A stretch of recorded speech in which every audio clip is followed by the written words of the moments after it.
सबसे मजबूत तरीन किरदार आप सब लोगों को पता है कि वो किसने किया है। उनका नाम लिए बगैर अगर आप समझ गए हैं तो फिर जोर से तालियां बजाएं, मुझे पता चले आपको। हर डायरेक्टर का अपनी टीम में एक पसंदीदा अदाकार, पसंदीदा फनकार होता है, जिसके टीम में आ जाने के बाद वो रिलैक्स फील करता है। और ये बड़े फनकार घराने से ताल्लुक़ रखने वाला बड़ा फनकार जब से मेरी टीम में मौजूद है, मैं हर मुश्किल तरीन ड्रामा निकाल लेता हूँ। मुझे पता होता है कि ये अदाकार मेरे पास मौजूद है और ये ड्रामे में अपने किरदार को भी अमर कर देगा, ड्रामे को भी अमर कर देगा। आपका, हमारा, सबकी जान शाहिद खान।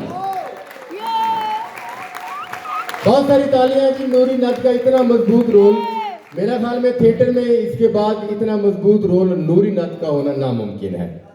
बहुत सारी तालियां जी।